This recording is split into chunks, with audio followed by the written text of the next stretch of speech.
Bismillahirrahmanirrahim. Assalamualaikum warahmatullahi wabarakatuh. Kembali lagi di Said Hussein Channel dalam program Fit Your Faith yang kali ini akan membahas tentang tafsir Al-Qadar, lanjutan dari yang kemarin. Jadi gimana nih Habib? Ya, bismillahirrahmanirrahim. Alhamdulillahirabbil alamin wa sallallahu ala sayyidina Muhammadin wa ala alihi wa sahbihi ajmain. Sebelumnya kita udah bahas tentang in anzalnahu fi lailatul qadar kan, bahwa diturunkannya Al-Qur'an dan semuanya kita sudah bahas gimana kehebatan Al-Qur'an, kita sudah bahas sedikit. Nah, sekarang kita masuk ke ayat Bismillahirrahmanirrahim. Wa ma adraka ma lailatul qadar. Tahukah kamu apakah malam Lailatul Qadar? Iya. Di sini apa kiasan betapa agungnya malam tersebut dan kebesarannya. Dan kalimat Al-Qadar itu disebutkan sebanyak 3 kali. Bismillahirrahmanirrahim. Inna anzalnahu fi lailatul qadar. Wa ma adraka ma lailatul qadar. Lailatul qadri khairum, disebut 3 kali. Kenapa disebutkan apa malam Al-Qadar itu? Malam Al-Qadar itu lebih baik dan tidak mengatakan tahukah kamu apakah ia? Jadi apa? Inna anzalnahu fi lailatul qadar. Sesungguhnya kami menurunkan Al-Qur'an itu dari malam Lailatul Qadar. Tahukah kamu apa itu? Malam itu adalah, tapi nggak disebut. Seperti itu. Dinisbatkan ke orang ketiga. Tapi disebutnya 3 kali langsung. Inna anzalnahu fi lailatul qadar wa ma adraka ma lailatul qadar. Lailatul qadri disebut terus. Jadi kehebatannya malam Lailatul Qadar. Wa ma adraka, kalimat di sini menunjukkan sesuatu yang agung dan wajib kita tafakuri, kita renungi. Kenapa ya?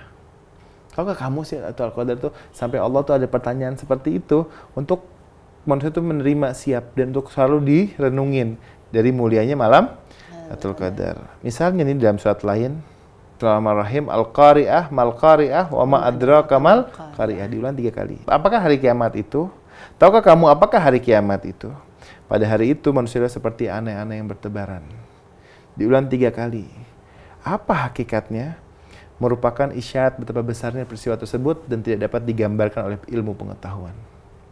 Aneh-aneh yang bertebaran, gimana? Itu cuma ilustrasinya aja Allah ngasih gambar kita, karena nalar manusia ini tipis. Nggak bisa dibayangin gimana hari kiamat itu. Kedahsyatan itu ditegaskan dengan firman-Nya, tahukah kamu apakah Al-Qari'ah itu? Dinamakan Al-Qari'ah karena peristiwa tersebut menggetarkan hati dengan ketakutan dan menggetarkan musuh-musuh Allah dengan siksaan. Di surat lain lagi, Bismillahirrahmanirrahim, di surat 77, li ayyi yaumin ujjilat li yaumil fasl wa ma adraka ma yaumul fasl wailun yauma idzil mukadzibin. Sampai hari apakah ditangguhkannya azab orang kafir? Sampai hari keputusan.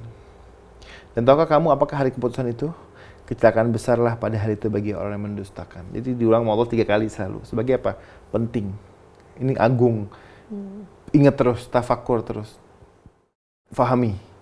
Pasti bakal kejadian hari-hari itu. Hari pemisah antara hak dan batil. Memisahkan barisan mukminin dari orang-orang kafir. Orang yang baik dari orang fasik. Hari hukuman mutlak Allah untuk semua orang.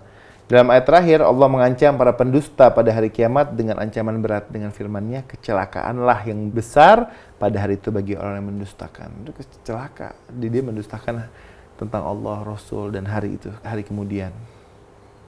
Kemudian di surat 69 ayat 1-3, Al-Haqqah, Mal-Haqqah, wa ma adraka mal-Haqqah, hari kiamat. Apakah hari kiamat itu? Tahukah kamu hari kiamat itu?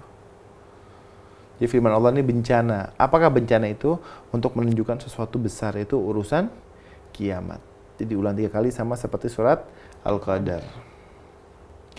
Kemudian di surat, sama juga surat 104, Al-Humazah, ayat 4-6, Bismillahirrahmanirrahim, Kalla layumbadanna fil khatamah, wa ma adraka mal khatamah, narullahil muqadah. Sesekali tidak, sungguh dia benar-benar akan dilemparkan ke dalam khatamah. Dan tahukah kamu apakah khutamah itu? Itu api yang disediakan Allah yang dinyalakan. Nggak masuk neraka deh. Bener nggak? Bayangin aja kita nyentuh api dunia udah nggak kuat, apalagi ini khutamah. Jelas ya? Berarti posisinya surat Al-Qadar, terus surat apa namanya tadi Al-Qari'ah, sama yang tadi terakhir apa? Surat Al-Humazah. Al-Humazah berarti itu benar-benar kayak penting banget gitu ya? Iya, semua diulang sama Allah diulang 3 kali dan bukan ganti tunjuk orang ketiga. Misalnya hari kiamat, tahukah kamu apa itu? Itu adalah gini nggak seperti itu. Al-Haqqah, hari kiamat. Mal-Haqqah, apa hari kiamat? Wa ma adraka mal haqqah. Misalnya, apakah hari kiamat? Tahukah kamu apa hari? Jadi diulang-ulang untuk penting. Dalam Al-Qadar disebut karena sangat penting. Satu, di bulan Ramadan, kedua malam yang agung, yang ketiga turunnya Al-Quran. Nah, kita akan membahas apa yang menyebabkan keagungan malam itu. Pertama adalah turunnya Al-Quran pada diri Rasulullah. Di surat 26 ayat 192 sampai 194 Allah berfirman, Bismillahirrahmanirrahim, wa innahu latanzilu rabbil alamin. Al-Quran ini benar-benar diturunkan oleh Tuhan semesta alam. Nazala bihi ruhul amin, dibawa turun oleh ruhul amin, ala qalbika litakuna minal mundirin, ke dalam hatimu wahai Rasulullah. Ke dalam hati Nabi, agar kamu menjadi salah seorang di antara orang yang memberi peringatan. Turun dari Allah, dibawa ruhul amin ke dalam hati Nabi. Jadi Quran itu ditampung di hati Rasul. Jelas ya? Kemudian di surat 73 ayat 5, Bismillahirrahmanirrahim, inna sanulqiya 'alaika qaulan tsaqila. Sesungguhnya kami akan menurunkan kepadamu suatu hal yang berat, perkataan atau firman yang berat. Nah, makanya kitabullah itu lebih besar dari yang satu lagi. Kan sakalain. Pertama kitabullah yang lebih besar. Ini sangat berat, ini nggak main-main Al-Quran ini. Obat, petunjuk, semua yang ada di bumi itu. Jam semesta ini semuanya. Semesta. Jadi kayak saya beli laptop ini, kita dapat bukunya nggak? Pedomannya. Iya. Handphone, beli mobil ada bukunya kan semuanya. Ya sama kita hidup ini ada bukunya, ada Al-Quran itu sebagai pedoman. 1000 tahun yang lalu, sampai 1000 tahun yang akan datang, atau 1.000.000 tahun yang akan datang, kalau dunia ini masih ada, manusianya itu silih berganti, come and go, yang mati, yang datang, tetap Quran tidak pernah berubah. Jelas ya? Bismillahirrahmanirrahim, surat Al-Waqi'ah ayat 77-78, innahu laqur'anun karim. Al-Quran adalah bacaan yang sangat mulia. Fi kitabim maknun, kitab yang terpelihara lauhil mahfuz. Nabi bersabda, Al-Quran paling mulianya segala sesuatu kecuali Allah atau setelah Allah. Barang siapa menghormati Al-Quran, dia telah menghormati Allah. Yang tidak menghormati Al-Quran, maka dia telah melecehkan kemuliaan Allah. Gak main-main. Berarti kalau masalahnya orang-orang yang di luar Islam terus ngancurin Al-Quran tuh gimana? Ya. Soal dibanting, dibakar, itu gimana tanggungannya nanti? Ya udah, itu antara dia dengan Tuhan ya. Gitu. Itu penista agama atau penista ya kan, kitab suci. Kalau cuman sekedar berbicara gitu, misalnya penista agama tapi cuma melalui omongan yang misalnya dia salah ngomong, itu gimana? Sebenarnya tujuannya apa sih? Nggak mungkin sih orang mau niat dengan niat, kecuali emang udah jelas-jelas ya. Gitu. Maksudnya dia mau menghina Al-Quran untuk apa gitu. Berarti orang yang menghina Al-Quran berarti dia bukan orang baik. Sama, orang Islam yang menghina agama-agama lain berarti dia bukan orang baik. Kata Nabi, barang siapa mengganggu kafir zimmi itu non-muslim tapi dia bayar pajak. Ini non-muslim tapi baik, dia ganggu, yang nggak salah apa-apa, dia ganggu, kata Nabi, dia tidak akan dapat syafaatku. Orang non-muslim aja diganggu aja nggak dapat syafaat Nabi, apalagi yang mengganggu sama muslim gitu. Nggak boleh. Allah melarang di Quran, janganlah kalian melecehkan Tuhan-Tuhan mereka yang akhirnya mereka melecehkan Tuhan-Tuhan kita. Gitu. Jangan salahkan mereka, salahkan kita duluan. Karena dari mana dulu yang mulai? Kenapa dia bisa? Iya, kecuali emang kalau dia emang dunia jahat ya udah selamat deh. Gitu. Emang pahit sih penghinaan karikatur Nabi, itu yang pendeta-pendeta ngebakarin Al-Quran. Tapi seperti paku, makin diketok makin kuat. Seperti gahru, makin dibakar wanginya kemana-mana. Cahaya Quran akan terus memancar ke seluruh alam semesta. Dia ini absolut, dia ini sumber kebenaran, nggak butuh dengan omongan-omongan orang. Dia sudah mulia kok. Ya, sekarang yang ngatain, dia hina. Ini butuh nggak? Dia tidak butuh pujian, dia tidak butuh cacian, karena sudah agung gitu. Who cares gitu kan? Nabi juga sama, tidak mempedulikan para pencerca. Karena sudah mulia, sudah agung, yang disampaikannya agung, mulia. Jadi orang mau ngomong apa nggak ada urusan. Namanya gue pikirin, kan gitu. Poin yang kedua, malam penentuan atau takdir. Mengapa dinamakan Lailatul Qadar? Pertama, karena keagungannya di sisi Allah Subhanahu wa Ta'ala. Nabi ditanya tentang ayat, malam Al-Qadar itu lebih baik dari 1000 bulan.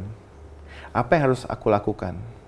Nabi menjawab, mengerjakan amal soleh pada malam itu seperti sholat wajib, sholat sunnah, zakat, dan segala macam amal baik adalah lebih baik daripada amal-amal yang dilakukan pada 1000 bulan yang di dalamnya tidak terdapat malam Al-Qadar.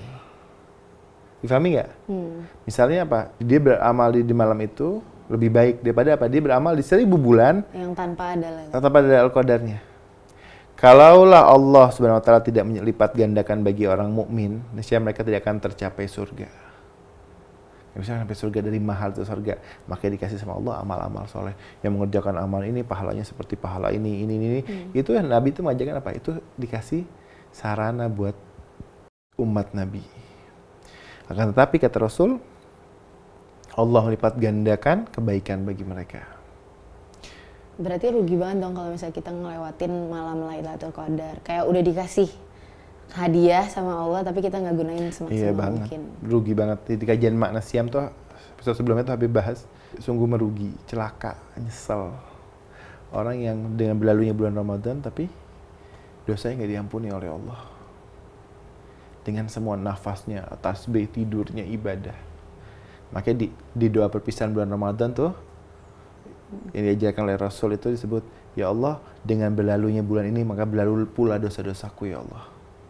Di antara dosa kita dengan Tuhan 0, dosa kita dengan manusia juga 0. Kita membawa amal apa? Jangankan di akhirat, di alam barzah yang menolong kita amal soleh. Ya kan? Jadi kita beramal-amal sebanyak-banyaknya. Sudah berlomba-lombalah kamu meraih surga, kan Allah suruh kita berlomba, bersaing. Ini orang nggak berlomba nyari harta, berlomba maksiat, berlomba zolimin orang, berlomba korupsi. Makanya itu semua hal-hal yang tidak diridhoi oleh Tuhan. Membesarkan yang kecil, mengecilkan yang besar. Ya jelas. Di surat Al-Baqarah 14 Allah berfirman, Bismillahirrahmanirrahim, Am hasibtum antadkhulul jannah, apakah kamu mengira bahwa kamu akan masuk surga? Walamma ya'tikum mathalul ladzina khalau min qablikum massathumul ba'sa wadh-dharra wa zulzilu hatta yaqula rasul wal ladzina amanu ma'ahu mata nasrullah ala inna nasrullahi qarib. Mereka mengira bahwa kami akan masuk surga. Kamu mengira kamu akan masuk surga padahal belum datang kepadamu cobaan sebenarnya orang terdahulu sebelum kamu. Mereka itu akan ditimpa oleh malapetaka, kesengsaraan, digoncangkan dengan macam-macam cobaan. Nggak gampang masuk surga itu. Selamat Anda melewati ini ujian. Makanya bab ujian itu panjang sebenarnya. Di antaranya Nabi itu bersabda, seorang mukmin akan diuji oleh Allah seperti disepuhnya emas. Gimana emas? Disepuh bersih nggak? Selamat, dunia ini tempat ujian. Anda mau cari dunia, ya dikasih sama Allah. Tapi akhirat nggak dapat apa-apa. Mau cari akhirat, dunia dikasih. Tapi mencari akhirat, ujiannya juga sama. Bertambah iman, bertambah ujian. Ujiannya nggak dari orang tua, dari pasangan suami atau istri, nanti dari mertua, nanti dari menantu, nanti dari keluarga, nanti dari teman tetangga, nanti dari jabatan, nanti dari harta, nanti dari penyakit, nanti dari anak, nanti dari semuanya itu ujian. Kapan pernah selesai? Ditutup kain kafan baru kelar. Nggak akan pernah kelar, benar kan? Selesai masalah ini ada lagi terus. Bertambah iman, bertambah ujian. Jangan Anda kira, saya bakal kalau ketemu Allah semua urusan selesai. Betul, urusan akan selesai. Tapi dites oleh Allah, kita istiqomah nggak? Tulus nggak? Difahami nggak? Imannya naik, ujiannya naik, setan yang goda juga upgrade. Setan dari kelas teri sama kelas kakap, ya kan? Beda. Setannya mualaf atau setannya non-muslim sama setannya nabi yang ngegoda itu ya kelasnya beda gitu. Jadi semuanya upgrade, iman upgrade, semuanya upgrade. Dan ini kan fluktuatif, kita nggak tahu, imannya orang imannya top, dari mana? Banyak sujud, nggak juga. Iblis 6.000 tahun ibadah sama Allah. Jadi benar-benar seperti itu. Diuji, ini Allah masukkan dengan malapetaka, sengsara, semuanya. Supaya apa? Kita tuh nggak stres sebenarnya di muka bumi ini. Dunia tidak akan pernah memberikan 100% apa yang kita inginkan. Difahami nggak? Ada orang yang belum berbuat apa-apa, ada harapan belum apa-apa, sudah meninggal. Supaya kita tidak stres, dunia ini tidak pernah memberikan 100% apa yang kita inginkan. Kalau misalnya dunia ini memberikan 100% apa yang kita inginkan, apa yang akan terjadi? Ya, orang akan, ya semuanya akan dikabulkan. Iya. Ya mereka akan betah di planet ini. Berarti kan gak dikasih sakit, sehat terus, dapat dianggap Tuhan sama orang-orang. Ya tapi udahannya Gelap. Iya, terus habis itu kan. Makanya apa? Dikasih dunia tapi akhirat enggak. Iya gitu ya. jelas. Orang mau dunia, udah dunia, akhiratnya hilang. Difahami? Barang siapa mencari dunia, kami akan berikan dan mereka tidak dirugikan. Kata Allah di surat Yunus tuh, ayat 15. Ayat 16-nya, itulah orang-orang tidak memperoleh apapun kecuali neraka. Dan lenyaplah apa yang mereka kerjakan. Dan sia-sialah apa yang mereka perbuat. Dunia dikasih sempurna, lo mau dunia tuh. Sampai kata Nabi, kalau dunia ini ada nilainya di sisi Allah, orang kafir pun gak akan dapat harta sebesar apa pasir. Tapi kan gak ada nilainya. Sorga, kata Nabi, bersihlah kamu. Bersihlah. Sucikanlah jiwa lahir dan batin, suruh bersih badan kita. Kenapa? Nggak ada masuk dalam surga kecuali orang yang bersih. Mahal surga itu. Dengan apa? Ujian, cobaan, malapetaka. Nggak juk-juk simsalabim, ya masuk surga neraka, nggak bisa begitu. Berarti kalau misalnya yang di dunianya sengsara banget, ada kemungkinan besar dia masuk surga dong? Sebenarnya gini, surga dan neraka itu hak prerogatif Allah. Kita nggak bisa kotak-kotakin orang surga. Kita nggak punya orang dalam. Iya, nggak bisa kafling surga siapa nggak tahu itu sudah. Tapi ujian itu semua. Makanya para nabi itu dari lahir sampai meninggal bersahabat dengan ujian dan cobaan. Beda musuh-musuhnya para nabi seperti Namrud, Fir'aun, mereka hidupnya dikasih sama Allah. Enak. Iya enak, tapi pas nanti di sana.